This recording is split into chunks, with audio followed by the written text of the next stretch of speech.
Good morning guys! Welcome po sa ating panibagong vlog. Ngayong araw kasi babalik na ako ng Honda.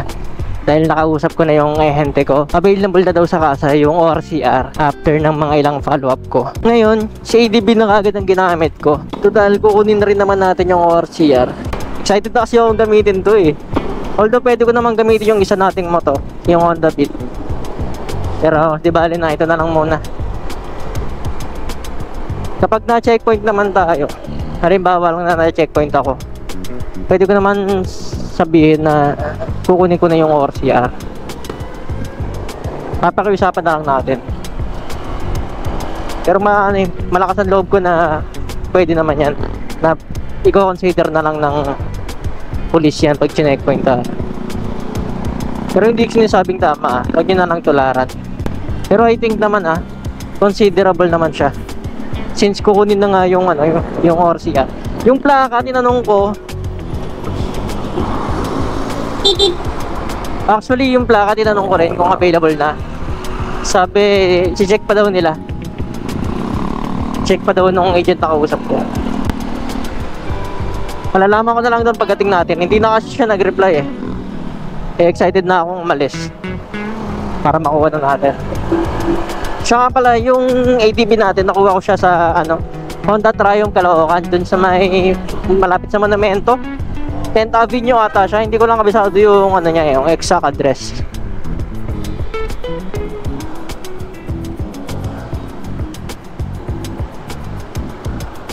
Tapos update nga pala, medyo gamay ko naman na si ADB, lalo na sa mga gantong mga traffic, mga singit-singitan. Mabilis ko lang siya nagamay. Since matagal na rin naman ako nagmamotor, naging madali na lang sa akin mag-adjust. Medyo mainit lang sana hindi traffic.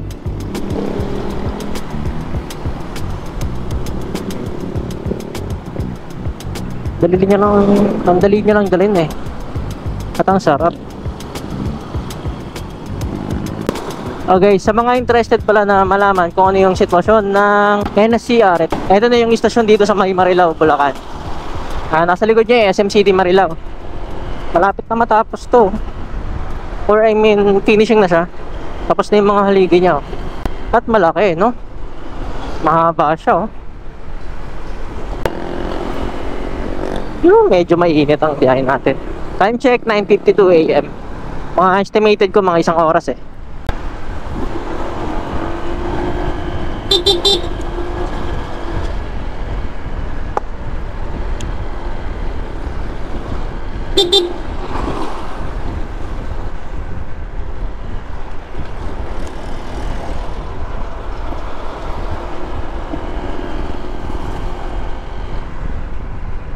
Sarap gamitin. May kawayan na tayo. Tapos mamaya pala baka isabay ko na rin bumili. Kasi dun sa kasa na kinuhanan ko sa Honda Triumph JT Caloocan, doon yung mostly ng mga pyesa na maraming available na pwede mong bilhin. Kahit yung sa luma kong motor kay Honda Beat, yung mga pyesa nun kapag nagme-maintenance ako or sa mga palitin niyang pyesa, doon ako bumibili sa Honda Triumph Caloocan. Doon kasi halos lahat ng parts na available doon eh. So baka sumabay na rin ako, bili ako ng coolant para dito kay ADB. Para extra lang kung sakaling kailangan natin mag-refill para may baon tayo lagi. Anytime na kailangan natin mag-refill, meron tayo. Tapos update dito kay ADB after 3 weeks. Kasi pang niya ata ngayon, pang 25 days. Pang 25 days niya na. Na-release ko tong motor, nakuha ko siya, nabili ko siya ng cash dun sa Honda, January 18, 2025. Ang sabi sa akin ng kasa, 2 to 3 weeks ang estimated na ma-release yung ORCR. Ngayon, nung January 31, so siguro mga hapon yun or umaga, nag-email na sa akin yung LTO. Sinenda nila yung OR, official receipt. Tapos, doon sa OR mismo, meron na naka-indicate na doon yung plate number ng ATV. And then, yung certificate of registration naman, si kasa na magbibigay nun. Tapos ngayon, February, February 12. Ngayon lang na-confirm na available na. Actually, nung pa daw nakita ko kanina yung CR. Kasi sinend sa akin sa Viber nung ahente yung soft copy. Parang nakalagay doon February 1. Parang na-delay lang sila na kunin yung original copy. Kasi nung nakausap ko yung ahente, parang hindi kagad nila nakuha sa LTO. Although, printed na. I mean, meron ng soft copy. Pero hindi lang kagad na print. Yun yung doon tumagal. Pero kahit ganun pa man, yung nangyari. At least ano naman siya less than a month. Hindi naman siya maabot ng isang buwan. Siguro ilang araw na lang, isang buwan na. So okay na yun. Yung iba nga tumatagal ng 3 buwan eh. Tsaka hindi naman ako nahirapan masyado kasi meron pa akong isang motor na nagagamit. Pero ngayon, syempre, ito si ADB na yung gagamitin natin. Ito na yung ultimate pang long ride natin. Sa mga next adventures natin na gagawin, ito na yung gagamitin natin si ADB. CB2, walang problema ang makina nun, smooth yun. Tsaka maganda ang pangilid nun, malakas sumatak yun. Para sa akin, malakas pa rin siya umatak. Tsaka smooth yung makina nun, never nagka-problema yun. Pero syempre, tumatandaan na comfort wise, syempre ADB na tayo. Bali ang tinatakbo pa lang ng ADV is 107 kilometers as of now. Saktong sakto magagamit namin yung Alberto kapag nag-date kami ngayong weekend kasi Valentine's ngayon eh. Oh, init. Grabe guys, ang init. At ang traffic dito. Nandito na ako ngayon sa may Karuatan, Valenzuela. Takti na yan, ang init. Tagal ng biyahe ko. Pero okay lang, at least meron na tayo. Napapaliw na ako eh, kakahintay eh. Pero okay lang, at least meron tayong RCR. Alright, pamanamenta na tayo guys. Nandito na tayo sa Malabon, Potrero, Malabon.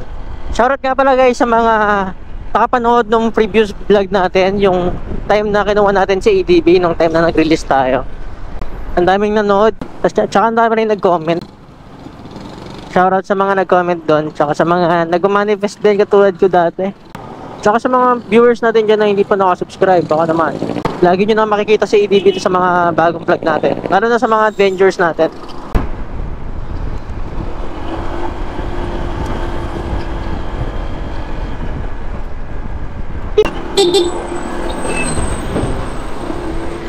Monumento guys. Alright, monumento na tayo.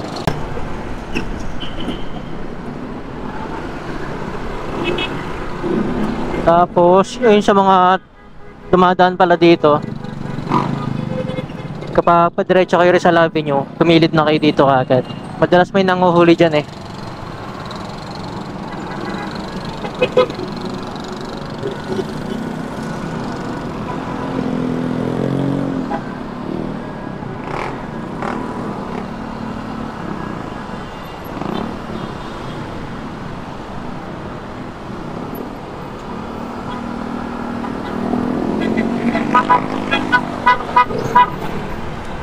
Ay, salamat.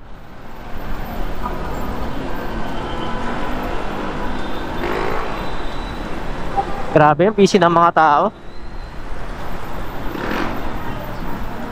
Guys, tignan nyo yung... Ay, nawala. Ba't ganun, nawala?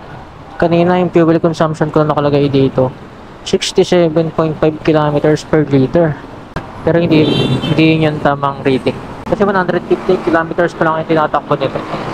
Maganda dito yung full tank method, yung pagkuha ng average consumption. Next time gagawin ko yun para makita natin yung full tank method nya. Iba rin kasi yung iba yung reading ng full tank method compared dito sa analog. Yung sa digital reading nya. Minsan nagtutugma naman sila, pero madalas hindi. Dito na yun malapit, alam ko. Nasaan na ba? Ayun, nakita ko na.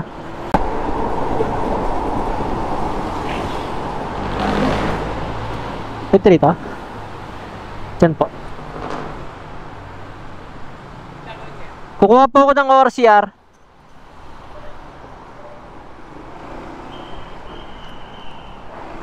Walang pilalak na nagayag. Ay. Kunin ko lang yung files ko. Alam ko kailangan to eh. Balikan ko na lang kayo guys mamaya. Yun guys, alright. Okay na, nakuha ko na yung ORCR. Hindi tayo pumarada sa tapat ng Triumph. Ay. Nakuha ko na. Nakuha ko na rin kasabay yung plate number. Ay, sarap. Ayos. Yung plate number nakuha ko kagad eh. Bali, U-turn na lang ako. Tapos nag-inquire na rin pala ako sa kasa regarding sa maintenance, first PMS ni EDB. Base sa warranty, kailangan sa kanila yung first PMS. Sila yung unang gagalaw. Regardless kung cash basis or installment motor mo, ito nga sa akin, kahit cash to, record nila sa warranty. Dahil sa warranty, record nila na sa kanila yung first PMS para hindi ma-void yung warranty. Kasi kapag yun nga, depende rin siguro sa kasa. Pero dito kasi kay Triumph, pero alam ko majority ganun eh. Majority ng mga kasa kapag first PMS dapat sa kanila kasi under warranty pa siya. Tapos yung sa coolant di ako nakabili. Nag-inquire ako pero hindi ako bumili kasi 380 ata, 380 or 360. Wala pala akong dalang cash. 200 lang dala ko, hindi pa ako nag-withdraw. Hindi pa naman needed mag-top up. Siguro next time na lang. Dito tayo daan sa EDSA.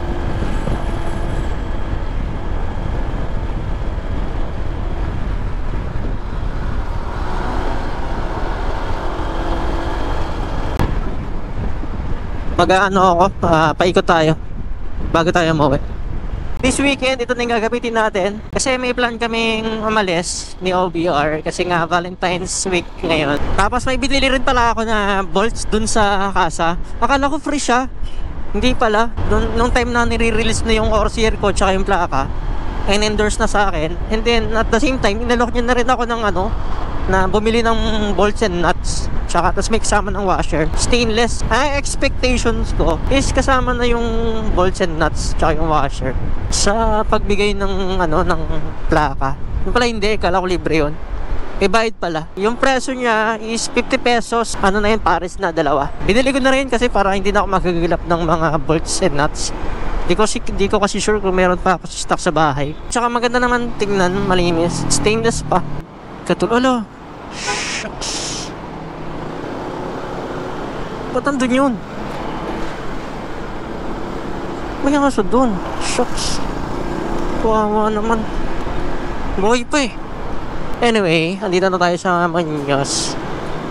Balikot na lang ako dito. Bali mag-ano ako, congressional. So bali, recap lang tayo sa topic natin kanina. Si ADB is nabili ko siya ng January 18, 2025. January 31, dumating na sa akin or na-email na sa akin ni LTO yung official receipt or yung OR. After nun, nag-follow up ako sa Honda, sa kasa, kung kailan makakukuha yung CR ko or Certificate of Registration. Yung OR naman na galing kay LTO, yung in-email niya, soft copy lang naman yon. Pero yung original copy is kay Honda mo pa rin makukuha. Sabay na sila, yung OR tsaka yung CR, which is yung nangyari sa atin for today. Yan, sabay ko sila nakuha. So, bali, January 31 yung OR from LTO. Ngayon, February 12, hindi lang kagad nakuha ni Honda dun sa LTO. Based dun sa conversation namin ng kasa. Kasi nag-follow up ako sa kanila. In-explain naman nila na, sir, meron ng ORCR. Kaso hindi pa lang nakukuha ng tauhan namin dun sa LTO. Pagkakasali sa akin. So, naghintay pa ako ng mga ilang araw. Hanggang sa naging, ngayon na, February 12 na. Hindi ko pa sure kanina, nung papunta pa lang tayo. Hindi ko sure kanina kung makukuha na kagad yung plaka. Kasi hindi kagad na confirm sa akin nung ahente ko kung meron ng plaka o wala. Sabi niya, parang meron na daw, pero i-confirm niya daw doon sa releasing kasi ibang tao yung naghahawak ng plaka, ibang tao yung nasa sales eh.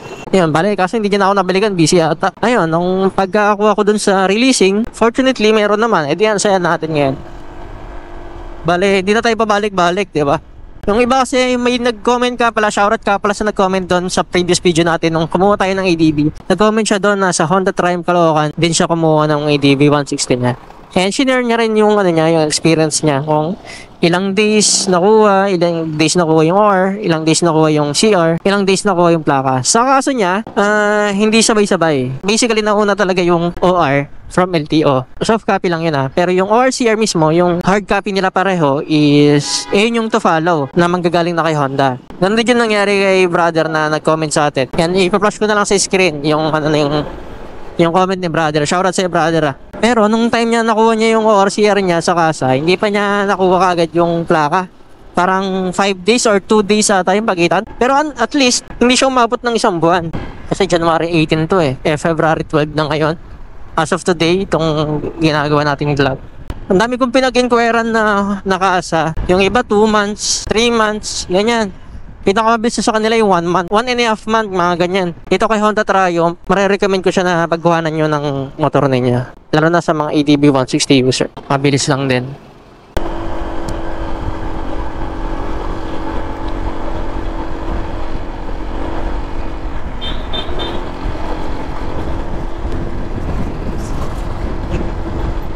Sarap niya gamitin, promise. Dito medyo bumpy yung road pero ang sarap.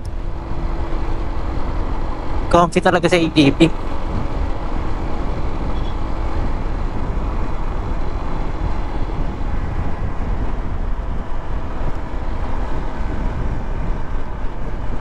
Tapos kung mapapansin nyo pala, meron na tayong ilang mga accessories na nadagdag dito kay ADB. Ayan, hindi ko na lang sasabihin lahat. Itatagal na lang natin yan next vlog.